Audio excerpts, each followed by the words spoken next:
Women are the most financially unprotected group, and it's not because we don't work hard, and it's not because we don't earn enough, but because women carry responsibilities we were never meant to carry alone. We are the default caretaker, the default lender, the emotional support system, the problem solver, the one who gives when she doesn't have it, the one who says I'm fine when she's drowning, the one who sacrifices her financial peace just to keep the peace. And you can learn everything budgeting strategy. You can open up the right bank accounts. You can build your emergency fund. You can even start investing. You can save, plan, organize, or structure your money and do all of the things. But if you don't set boundaries, then none of what you're building or need to build will ever be sustainable, because boundaries are the fence that protects everything you're building. And no one, man or woman, can preserve what you're not protecting, because without boundaries, every financial goal will collapse, because you cannot build stability when you're overextended. You cannot save money when you are constantly giving it away. You cannot grow wealth while carrying grown adults financially. And you cannot protect your income when guilt has more authority than your goals. And you cannot build a future while you're trying to rescue everyone. And boundaries is the foundation that is necessary to jumpstart these 5 financial goals that I believe every woman needs. Because without boundaries, even good financial habits can't save you. Boundaries are the protection. Smart money habits are the strategy. And your no is a security system around what you're growing and what you're securing. So first, as a woman, we need 2 layers of income protection. Layer 1 is the buffer layer to protect our ability to work. Because when a woman loses income due to layoffs or kids or caregiving or illness or divorce, it hits harder. And something that women don't talk about enough is protecting our ability to work. Especially because as women, our bodies go through things that we didn't plan for, we didn't see coming, and sometimes we didn't even know it was possible. We carry life, we birth life, we manage homes, we push through pain when we should have sat down for it. And then somewhere along the line, life hits us with unexpected changes like hormonal shifts, medical surprises, diagnoses we never even saw coming. And from a financial perspective, we're expected to keep working like nothing ever happened, because how else are we going to take care of our financial responsibilities? And the hard reality is, most of us are one medical situation away from being unable to work, even temporarily, whether through high-risk pregnancy or unexpected surgery or a sudden injury or a condition that runs in our family. But nobody ever talked about it or shared what auntie or grandma or great-grandma really dealt with. Lupus, MS, Parkinson, certain cancers or autoimmune disorders. And because it was kept quiet in families, you didn't know it runs in the family until it ran into you. This is where income protection insurance becomes layer 1. Not savings, not credit cards, not I'll figure it out later, but income protection insurance. Because this insurance protects your paycheck when your body can't show up. So while you're recovering, your bills are getting paid, your rent is covered, the kids are taken care of, your kids can still eat, your life doesn't have to crumble while you're trying to heal. And income protection insurance can cost less than 3 Starbucks runs a week, $20 to $30 a month, and it kicks in to replace your income when you cannot physically work. So when I learned about it, I secured it for myself immediately, because recovery is hard enough, but recovery with no income, that's a different type of pain and stress that I don't want to be under. This buffer layer to me is never optional. So I always tell my clients, especially my women, you don't have to figure it out later when resources are available to protect you now. Layer 2 is having at least 3 to 6 months of living expenses in your emergency fund as your stability cushion. And this layer often get brushed off, minimized, or undervalued, or pushed off saying I'll do it later. But this is the cushion that keeps your life from falling apart when life starts lifing. And we all just experience and witness what's going on in the job markets, whether it's corporate jobs, regular jobs, or government jobs. Nobody is safe. Job security is almost non-existent. You could be performing well, doing everything right, and you get an email. Your position has been eliminated or reduced, meaning loss in pay or cut in pay. Now what? Because the bills don't stop. Rent and mortgage doesn't stop. Daycare doesn't stop. Groceries doesn't stop. And without a cushion, our stress skyrockets. Panic sets in. Survival mode kicks in. Or let's talk about the heavy one. There are women staying in unhealthy, toxic, unsafe environments because they don't have the financial margin to leave. A 3 to 6 months emergency fund is not just financial protection. It's personal protection. It gives you options, it gives you safety, and it gives you the ability to choose yourself. Now let's talk about the second financial goal every woman needs, retirement protection. Because as women, we live longer, and on average, we live 5 to 7 years longer than men. And oftentimes we earn less due to wage gaps, and we take career breaks for caregiving. So as a result, most women tend to retire with less money. Women take off time for pregnancy, caregiving, aging parents, our sick spouses, or raising our kids. Women experience income pauses that men rarely ever face, because women often work part-time roles to support family needs. And women are more likely to end up financially alone in their later years through divorce or outliving their partner. But when you hit 60, 70, or 75, life doesn't care that you carry the emotional and physical load for decades. Them bills still gonna come. And medical expenses tends to increase as we age, by the way. Life keeps happening. So whether you're single, married, or trying to figure it out, every woman needs these 3 non-negotiables, because retirement accounts are your future paycheck. an employer-sponsored retirement plan. If your employer offers a retirement plan and they match you, enroll and contribute up to the match. A Roth IRA. Put this on auto draft and every month make deposits into it, even if it's as little as $50 a month or $100 a month or more. Don't judge how much you can or cannot put in there. All that matters is that you start, because this is the added protection that I love about IRAs.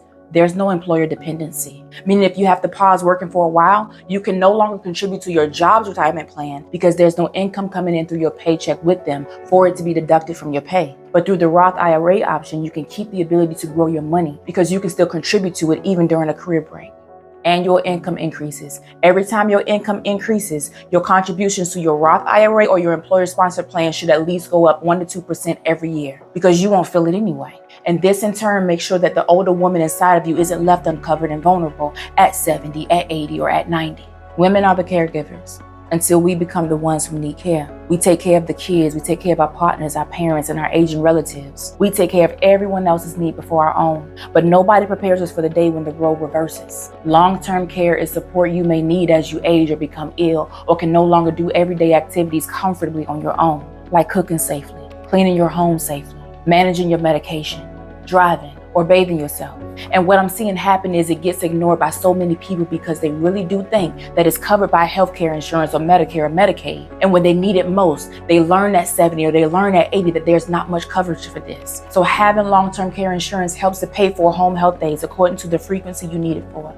Assisted living, nursing care, rehab, or in-home support. Or what about specialized care for conditions like dementia, Alzheimer's, Parkinson's, MS, or mobility issues? Because the worst thing as an elder that any of us want is to feel like we are a burden on our kids or a burden on someone who we raised or who we cared or who we sacrificed for. So as women, we have to start thinking now about how will we be cared for in our 70s, in our 80s, and in our 90s, and how will it be paid? Because the average cost of nursing care is about $5,000 or more. In the next 30 to 40 years, I'm positive it'll likely be double.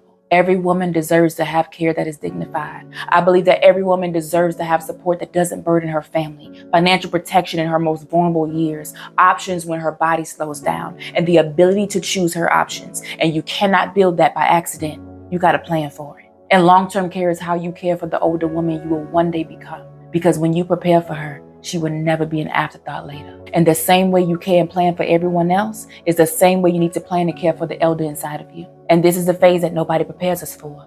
But when you know better, you do better. So are you going to delay and deny her or take action to protect her later? This next one is tender because so many women watching, whether they want to admit it or not, are rebuilding. And your 40s and 50s can be one of the most financially vulnerable seasons of a woman's life because this is the age where life hits the hardest, whether it's through divorce or losing your spouse or becoming an empty nester or career shift, health changes, caregiving burnout, just financial resets you never expected to face. And now you got to reestablish your foundation, find sense of self again, rebuild your identity. And this is the season that also requires you to reestablish your financial identity if you shared everything for years, or regrounding yourself after a major life change, repairing your credit that got tangled up in a relationship or a crisis, renegotiating your income or re-entering into your career that you paused for your family, or restarting your retirement plan from the lens of where you are now, not where you were at 25. Rebuilding later in life isn't about catching up because your 40s and your 50s are not the end of your story. And if you share the same belief and faith as I do, and you serve a God that redeems and restores and resurrects, then this means you're in your comeback era, no matter what it looks like and no matter what it feels like. And as long as you stay rooted in the belief and the knowing of, He will never leave me and He will never forsake me, and you have a grounded, realistic plan, you can rebuild your stability and your confidence and your future. This is the stage where you prepare your table, but the table can't be prepared if you're not there, because your faith is your rooting system. Just like before a tree grows up, it has to grow down first. Deep roots, strong roots, quiet roots, unseen roots. God gives you grounded identity, peace, and clarity. Your faith builds your resilience and gives you the hope when logic says give up. Therapy helps you process the breakup and the divorce or the loss or the reset in your life or the rebuilding stage of your life. It helps you to untangle emotional burdens and see your patterns or learn new emotional tools, break cycles, rebuild confidence, and understand who you are becoming. Therapy is not for broken people. Therapy is for people who refuse to stay broken. Next, you need a strategy, you need clarity, you need direction, you need financial structure. This is where coaching comes in to walk you through rebuilding your budget, repairing your credit, restructuring your goals, setting boundaries, reallocating money, creating you a 12 to 24 month financial plan, holding you accountable to the future you say you want. Coaching is what helps you take the steps that your faith and therapy have prepared your heart for. And the truth is, each seat at your table plays a role, so you don't have to figure everything out on your own. This is how you prepare for your comeback. Now, I mentioned this at the beginning, but I want to circle back because most women are financially overextended because they lack financial boundaries and they're drowning in obligations and expectations or guilt or family needs or unspoken roles of being the responsible one or the dependable one and being the safety net for everyone else. And without boundaries, you would never build an emergency fund. You would never get ahead of debt. You would never maintain savings, and you would never stop living paycheck to paycheck. And you would never feel financially safe. You will never have margin, and you will never have overflow. Because every step you take forward, it'll be undone by what you allow or who you allow to pull you back. Like, think about it.